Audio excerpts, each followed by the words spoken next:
Buon pomeriggio dall'Arcoveggio, convegno di sabato 19 marzo, prima corsa riservata a cavalli di 4 anni sulla distanza dei 1660 metri. Sono 8 al via, 1 Clown Regal, 2 Cartesio OP, 3 Cobra, 4 Citrosodina Oil, 5 Commander Lake, 6 Chris del Ronco. In seconda linea 7 Quadrado Wise L, 8 Contigo. Cambio di guida, Chris del Ronco è guidato da Edoardo Baldi in luogo di Francesco Facci. Favori netti per Cobra numero 3, Alessandro Gocciadoro. Partenza veloci Cobra, Commander Lake all'interno, Clown Regal che cerca di rientrare.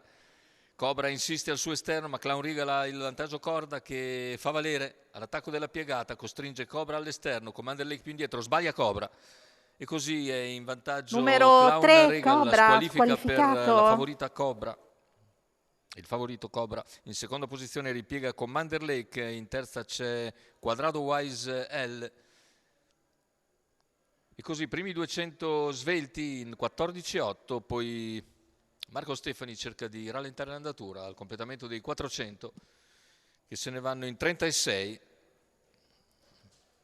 Mentre per corsie esterne si impegna Chris del Ronco.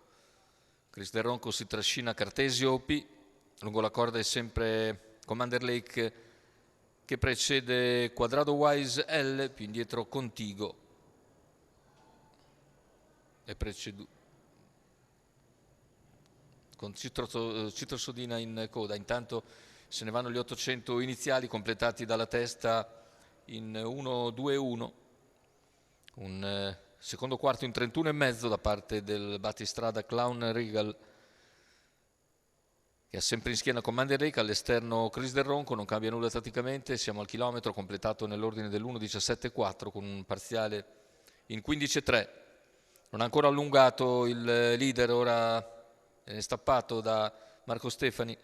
Clown Regal, all'esterno rimane Chris del Ronco, alla corda c'è Commander Lake, meno di 400 alla conclusione, si imbocca la curva conclusiva con leader Clown Regal, Commander Lake in seconda posizione, all'esterno cala Chris del Ronco, cerca di serrare sotto Quadrado Wise L, mentre dalla coda muove anche Contigo, retta d'arrivo con Clown Regal Numero che ha preso 4, 5 Citrosodina lunghezze di Oil, vantaggio su Commander squalificato. Lake, a lungo finale perentorio di Clown Regal che viene a concludere netto vincitore. Secondo posto per Commander Lake, per il terzo rimane Quadrado Wise L e c'è l'errore di Cartesio P in prossimità del palo quando era quarto comunque. 1-15-2 ragguaglio conclusivo con 28,8 per il quarto finale e ottima impressione per questo allievo di Eric Bondo guidato da Marco Stefani, che vince molto bene in percorso di testa.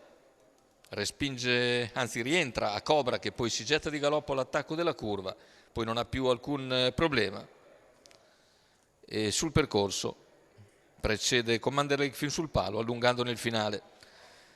Marco Stefani, Eric Bondo per conto della scuderia Lerwick.